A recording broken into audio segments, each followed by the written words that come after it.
yun nga, in hiring professional interior designers, how much of it is like the designer's taste and how much of it is the homeowner's or business owner's taste?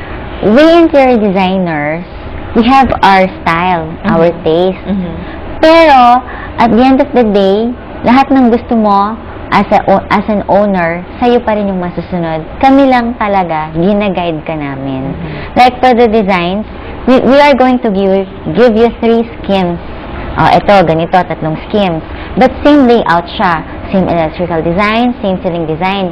Pero yung taste mo, dun siya pumapasok na, I'm not very much into modern, ganon. Ako, I'm not the very traditional type, ganon. Yung sa'yo pa rin ang masusunod. Okay. So, ang finished product, kumbaga, magre-reflect pa rin On yung personality ng owner. Ng owner, yes. ng homeowner or business. Gina-guide lang namin siya na, siguro, the best way to do, ganyan, to save space, is put this there, put it there, ganon. Tama. And now that you mentioned space that's very, very interesting and that's very important nowadays. Kasi talagang, of course, the economics of it, at this day and age, no, hindi lahat ng tao nakaka-afford na magpagawa ng malaking bahay or malaking mansyon, no? Katulad ng mga ibang kaibigan natin na talagang palakihan ng bahay and sky's the langit pagka nag-budget for the house. But the reality is, marami pa rin sa atin yung talagang limited ang budget, limited ang space, medyo paliit ang spaces ngayon sa bahay, sa rooms. How do you infuse your knowledge pagdating sa mga small spaces, or could you give us tips or any trends ngayon sa pag-maximize ng small spaces? In maximizing space, doon na pumapasok yung floor plan. Okay. Kasi pag nakita mo sa floor plan, diba sabi ng isang famous architect, form follows function. Una mo muna yung function. Kunyari, you stay most of the time sa room. Doon masasabihin sa interior designer na you say all of the things that you want to happen, kami na yung mag-aayos para ma-maximize yung space. Like yung cabinets, basta lahat ng function sabihin, lahat ng gusto mo, when you wake up in the morning, I go there, I visit there, ganyan. So, kumbaga naka-ready na lahat, and then, ikaw na lang magbibigay ng input sa aesthetic. Yes. Kung ano ako ang modern. Yung katulad like what we've talked about. Right. Plus the colors, etc. Kung meron kayong favorite figurine na swerte or something like that. May earn kayo. Yes, na kailangan ma-incorporate sa decor, di ba? Okay. So, as a business, Nat, what is strategic for you? Like you mentioned, no? Kasi, ang advantage for the clients is alam na nila or napipili yung tamang fixtures because it is part, no, of your business as well. Kumbaga, yun nga, again, one-stop shop na from the design to the fixtures, pati yung mga kurtina, kasi that's the last to be put, no, yung mga kurtina and etc. You have that already. As a business, how do you manage your operations? Okay. Dun sa services, ako'y nag-handle nun. Kasi, medyo maselan ako sa designing. Pagdating sa designing, hands-on talaga ako. I'm the one talking to clients. Pero pagdating sa, kasi aside from interior designing, we also construct. Like right now, we're doing an office. Ako yung nag-design, pero I have workers. Pagdating sa mga products naman, meron din naman akong staff na nag-aayos nun. Pero pagdating sa interior, ako talaga. Okay.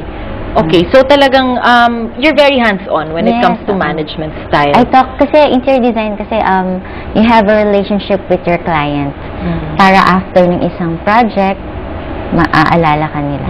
So halimbawa ako isang walk-in client sa NFL, pupunta ka sa iyong magandang showroom, needing help, talagang well, not chances are, but talagang it is sure that I will be working with you yourself on whatever I need. No, that is, I'm going to put my time, spend my time, my talent, yung energy ko, ifo-focus ko dun sa bahay mo para maganda. Kaya nga, we charge a certain amount kasi it's not just Of thinking course. about it. We really study the whole thing. Yes. And of course, you are putting in time for that, Yes. no?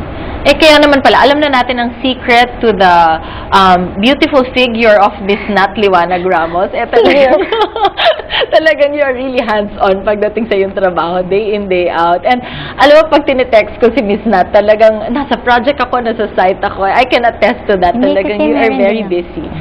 Oo. Yung mga products din kasi namin. Mhm. We have a relationship with the architects. Talagang inaalagaan ko sila. Okay. Speaking of that, how important is connectivity to architects, to Very important. engineers? Important siya kasi from the start of the project, like sa products, speaking of the products, kailangan from the start of the project, tinututukan mo na yung architects na, you get the products from me. Kasi, just to inform everybody, our price is very much lower than the malls, other stores, or the other hardwares. Kasi kami, direct talaga kami. Okay. Kahit na sabihin mong bumili ka sa amin, makakamura ka pa rin sa amin. Kasi parang perks na lang yon. Kaya ako talaga kinuha yung mga lights. Kasi to give my clients a lower price para makakasave din sila. Okay. So talagang Talagang parang lower kami talaga. Right. You started out as an interior designer, and this is very interesting kasi parang it's a natural natural effect or natural expansion of your profession, and that is why you got into the supplying of lights and You know, blinds. actually, in 2008, na-down ang interior design, architecture, engineering, construction, na-down siya. So, I had my staff. Okay. So, monthly yan. Nagka-problem ako sa projects ko. All architects talaga in 2008. Sabi ko sa Diyos, okay lang naman ako. But how about my staff na hindi na nila kaya, parang nakakaawa naman sila. So, as an interior designer, it is painful for me to close down my office. So what I did was, mabait talaga yung Diyos sa akin, na-discover ko yung lights. Now my lights is my bread and butter. Okay. Kaya ako lang talaga thankful ulit ako sa Negotalk for this interview is it pains me to see other interior designers working for others, yung mga furniture lang. Hindi nila na-experience yung na-experience ko nun na the joy of designing talaga. Kasi yun nga yung sinabi ko. Kasi nga, some people think that interior design is expensive. So, ang ginagawa ko ngayon, as a businesswoman, I get the freedom of getting clients kahit na medyo flexible ko na yung terms ko. Kasi, interior design really is my passion. Kaya, yun, I came up with a business to support my interior design business. All right. Because interior design is really my passion. Wow. And God is so good to me na in order to support my staff, the Lord gave me my business Right. to support my passion and other people too. Right. Which is